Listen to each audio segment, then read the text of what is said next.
दोस्तों, हमारे चैनल को सब्सक्राइब करने के लिए आप सब्सक्राइब के इस रेड बटन को ऐसे दबाएं और फिर सबसे पहले हमारी वीडियो प्राप्त करने के लिए इस बेल आइकन को ऐसे दबाएं।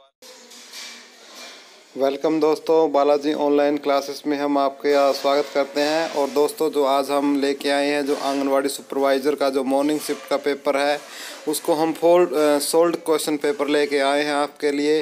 तो दोस्तों, यदि आप एग्ज़ाम जिन्होंने नहीं दिया है वो भी देख ले, क्योंकि हरियाणा स्टाफ सिलेक्शन कमीशन में जो क्वेश्चंस है वो रिपीट होते रहते हैं। तो वीडियो को अंत तक देखें, क्योंकि ये जो क्वेश्चंस है ये बेहद ही इम्पोर्टेंट और महत्वपूर्ण है। तो दोस्तों, यदि आपने अब तक वीडियो को लाइक नहीं किया है तो नीचे लाइक का बटन होगा, आप वहां वीडियो को लाइक कर दें। और वहीं पर शेयर का बटन होगा, आप वीडियो को शेयर भी ज़रूर कर दें। तो दोस्तों, मुँह करते हैं हमारा पहला क्वेश्चन जो आज आया था वो था कि पहली महिला पूछा था पर्वता रॉय जिसने 2 बार माउंट एवरेस्ट की चढ़ाई की है, वो है संतोष यादव। तो उसका नाम है संतोष यादव और इन्होंने 2 बार माउंट एवरेस्ट की चढ़ाई की है। ये क्वेश्चन पूछा गया था जो कि बेहद इम्पोर्टेंट भी है, पहले भी पूछा जा चुका है। नेक्स्ट क्वेश्चन पूछा गया कि हरियाणा स्वांत पत्रिका का संबंध किस विभाग से है। तो ये आपकी सूचना और जनसंपर्क विभाग से है। जो हरियाणा स्वांत पत्रिका है उसको प्रकाशित कौन करता है? सूचना और जनसंपर्क विभाग है जो हरियाणा स्वांत पत्रिका को प्रकाशित करता है। नेक्स्ट क्वेश्चन पूछा गया था कि खेलों के क्षेत्र में विकास यादव का संबंध किससे है। तो विकास यादव बॉक्सिंग के प्लेयर है। ये भी क्वेश्चंस कई बार पहले 5 से 7 बार हर एग्ज़ाम में पूछा, रिपीट हो चुका है। तो इस क्वेश्चन को आप अच्छी तरीके से लर्न कर ले। विकास यादव हमारे बॉक्सिंग से रिलेटेड प्लेयर है, काफ़ी अच्छे प्लेयर माने जाते हैं ये। नेक्स्ट क्वेश्चन है हमारा कि हरियाणा का सबसे पुराना और सबसे बड़ा रेलवे स्टेशन कौन सा है। तो जो सबसे पुराना हरियाणा का है रेवाड़ी है, और हरियाणा का जो सबसे पुराना और सबसे ऐतिहासिक जो रेलवे स्टेशन है वो रेवाड़ी का है, क्योंकि यहीं से जो पहली डेमू रेल भी चली थी रोहतक से, रेवाड़ी से रोहतक यहीं से चली थी। और जो पहली रेलवे चली थी यहाँ से रोहतक से दिल्ली, तो वो भी जो डीजल इंजन की थी वो भी यहीं से चली थी। ये तो काफ़ी ऐतिहासिक है जो रेवाड़ी का रेलवे स्टेशन है, अंग्रेज़ों के टाइम का, काफ़ी महत्वपूर्ण और काफ़ी इम्पोर्टेंट है ये। नेक्स्ट क्वेश्चन, महाभारत में भीष्म का वास्तविक नाम क्या था। तो महाभारत में भीष्म का वास्तविक नाम क्या था? देवव्रत।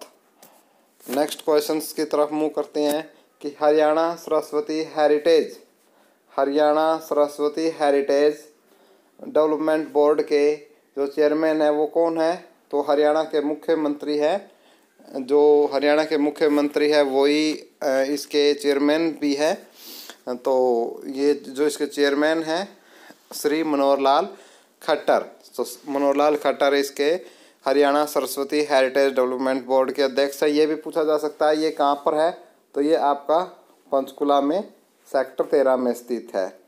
पंचकुला सेक्टर 13 में ये स्थित है Haryana Saraswati heritage development board. और इसके खुद जो अध्यक्ष है वो श्री मनोहर लाल खट्टर, माननीय हमारे मुख्यमंत्री जी है वो हैं। नेक्स्ट क्वेश्चन की तरफ हम मूव करते हैं कि राज्यसभा में हरियाणा के कितने प्रतिनिधि हैं। तो आपको पता है कितने हैं, सबको पता है अच्छी तरीके से, 5 है। बिल्कुल ये कन्फर्म बात है, हर किसी को पता है।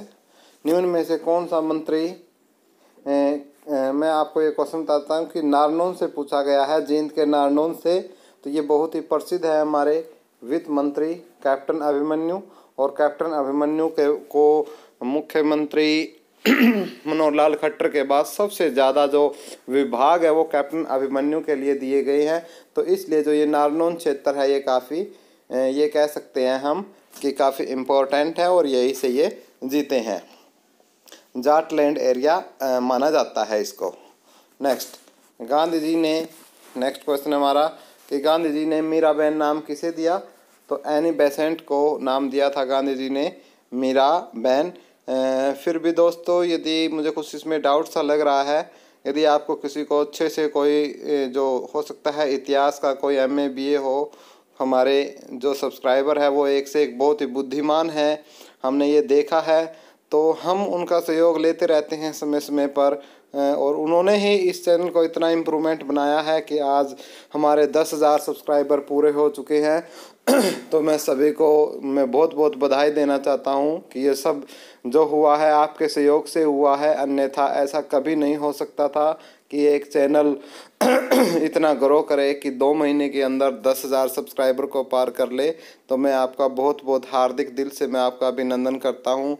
और ये जो मैंने ये एकेडमी ओपन करने का निर्णय लिया है, सिर्फ उनके लिए लिया है कि कुछ बच्चे बाहर जाकर कोचिंग नहीं ले सकते, तो उनके लिए बेहद इम्पोर्टेंट्स है ये कि जिन्होंने इस चैनल को सब्सक्राइब किया है तो वो ज़रूरतमंदों तक वीडियो को शेयर करके काफ़ी सारी वीडियोज़ हैं, आप प्लेलिस्ट में जाकर यदि आप टेट की तैयारी, रीट की तैयारी, यूपी टेट की तैयारी, सी टेट की तैयारी या किसी भी एसएससी सीजीएल या हरियाणा स्टाफ सिलेक्शन कमीशन की तैयारी कर रहे हो, तो आप प्लेलिस्ट में जाकर चैनल को सब्सक्राइब करके प्लेलिस्ट में जाकर आप अपनी मर्जी के अनुसार वीडियो देख सकते हैं, जिसमें आपको math, science, GK, reasoning, psychology सब कुछ वीडियोस मिलेंगे आपको। और मैं काफ़ी सारी और वीडियोस भी आपके लिए बहुत ही जल्द आपको अपलोड करूंगा। तो धन्यवाद दोस्तों, एक बार फिर आपको तहे दिल से। आज के हम नेक्स्ट क्वेश्चन जो आया था उसकी तरफ मूव करते हैं कि लक्षद्वीप टापू कहाँ स्थित है, ये पूछा गया था।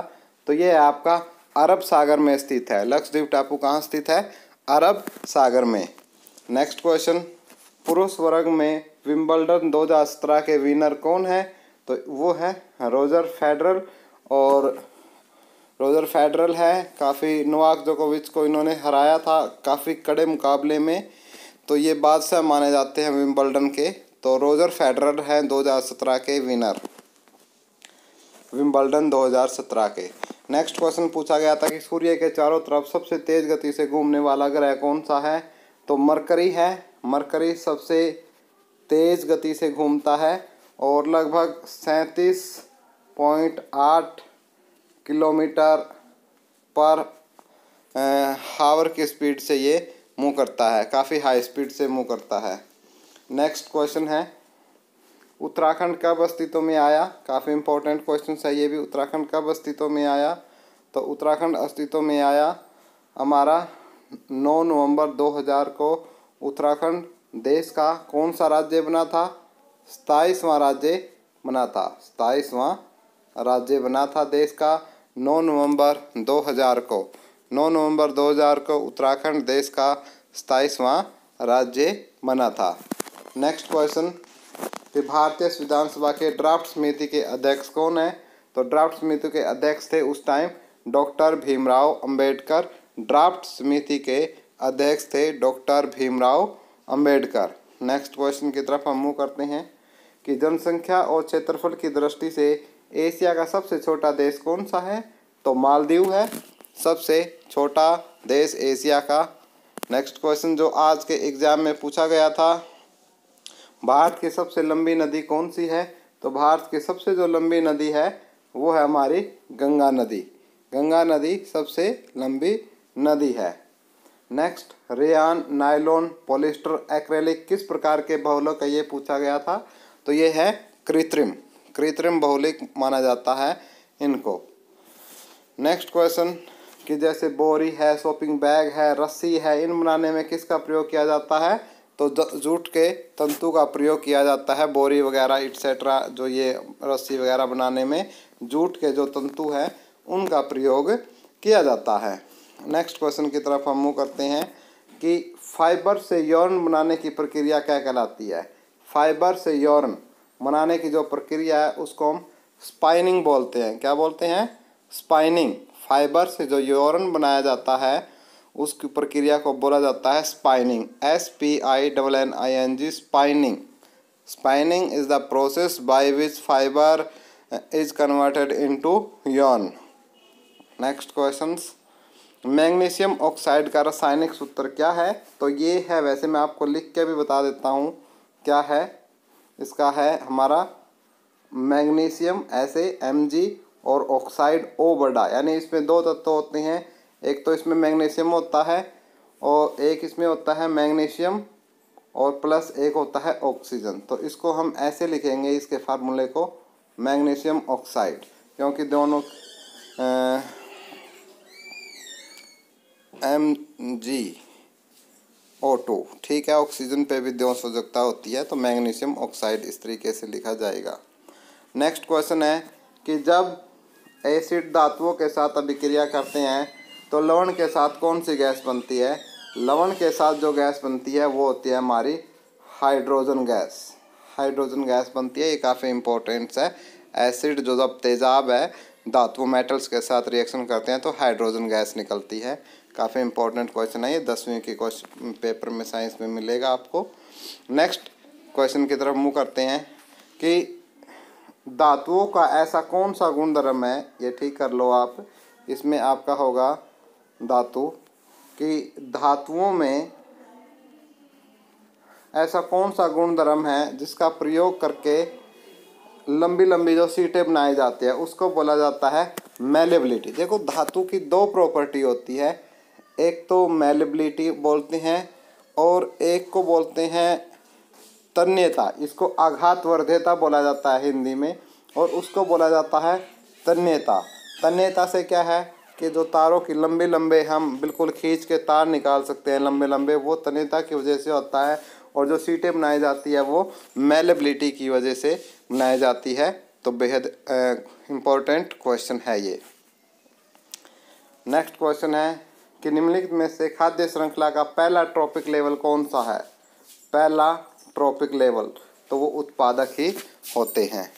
नेक्स्ट क्वेश्चन, किस प्रक्रिया द्वारा अपशिष्ट उत्पाद को शरीर से बाहर निकाल जाता है? एक्सक्रीशंस बोलते हैं उसको इंग्लिश में, और हिंदी में बोला जाता है उत्सर्जन। एक्सक्रीशंस या उत्सर्जन, जैसे हम पेशाब वगैरह या जो मलमूत्र वगैरह निकालते हैं उस प्रोसेस को उत्सर्जन बोला जाता है वक की सहायता से। नेक्स्ट क्वेश्चन की तरफ मूव करते हैं कि ओल फैक्ट्री रिसेप्टर का क्या कार्य है? तो जो ओल फैक्ट्री रिसेप्टर्स होते हैं, ओल फैक्ट्री जो रिसेप्टर्स होते हैं उनका काम होता है टू स्मेल, यानी किसी चीज़ को सूंघने के लिए हमारे ग्रंथियों को एक्टिवेट करना, उनको ओल फैक्ट्री रिसेप्टर बोला जाता है। तो आंसर होगा टू स्मेल। नेक्स्ट क्वेश्चन, निम्नलिखित में से कौन सा नॉन रिन्यूएबल एनर्जी स्रोत है? तो है जीवाश्म ईंधन। बाकी सब रिन्यूएबल एनर्जी सोर्स दिए हुए थे आपके एग्जाम में। नेक्स्ट क्वेश्चन है कंपास नीडल क्या है? नेक्स्ट क्वेश्चन पूछा गया था कि कंपास नीडल क्या है? तो कंपास नीडल है आपकी एक, ये मैग्नेटिक नीडल्स होती हैं। कंपास जो नीडल होती है मैग्नेटिक नीडल होती है, और इसका जो प्रयोग है वो समुद्री जहाज़ों में या जहाज़ों में क्या है दिशा को पता लगाने के लिए दिया जाता है, क्योंकि जो मैग्नेटिक नीडल होती है वो हमेशा उत्तर और दक्षिण दिशा में जाके ठहरती है। तो इससे जो पायलट है या जो समुद्री जहाज चालक है उसको दिशा का पता जब लगाना होता है तो वो मैग्नेटिक नीडल का प्रयोग करता है। नेक्स्ट क्वेश्चन आज के एग्जाम में पूछा गया था कि इलेक्ट्रिक चार्ज की इकाई क्या है? तो कूलम्स होती है, हिंदी में इसको कूलाम लिखते हैं, तो कूलम्स होती है इलेक्ट्रिक चार्ज की इकाई कूलम्स। तो ये कुछ क्वेश्चंस थे। एक और क्वेश्चन रहता है उसको भी कर लेते हैं कि toy as is refer to, यानी खिलौनों की उम्र किसे बोला जाता है? तो जो अर्ली चाइल्डहुड है, यानी जब बच्चा 2 साल से 6 साल के बीच का होता है तो उसको बोला जाता है टॉय एज, और इसको बोला जाता है 2 से 6 साल की उम्र को अर्ली चाइल्डहुड बोला जाता है। तो ये जो उम्र होती है अर्ली चाइल्डहुड आपकी, इसको टॉय एज बोला जाता है, खिलौनों की उम्र 2 से 6 साल के बीच की जो उम्र होती है। तो दोस्तों ये जो कुछ आज के क्वेश्चन थे जो कि सुपरवाइज़र एग्ज़ाम में पूछे गए थे, मैं उम्मीद करता हूं कि आपको जो ये क्वेश्चंस हैं बेहद पसंद आएंगे। और यदि आपको वीडियो पसंद आए, वीडियो अच्छी लगे, और यदि आप चाहते हो कि मैथ के क्वेश्चंस और रीजनिंग के क्वेश्चन भी मैं पोस्ट करूं, तो आप कमेंट बॉक्स में कमेंट करके ज़रूर बताएं। और आपको हमारी वीडियो कैसी लगी उसके लिए आप अपनी जो स्विंग्स और जो इमोशंस होती है वो लाइक के बटन को और शेयर के बटन को आप दबा कर हमारे साथ शेयर कर सकते हो। यदि आपको वीडियो अच्छी नहीं लगी तो वीडियो के डिसलाइक के बटन को दबाकर आप अपनी मन की भावनाओं को हमारे साथ व्यक्त कर सकते हो। तो धन्यवाद दोस्तों, हम आपका एक बार फिर से तहे दिल से स्वागत करते हैं, और ध्यान रखना, take care, have a nice day.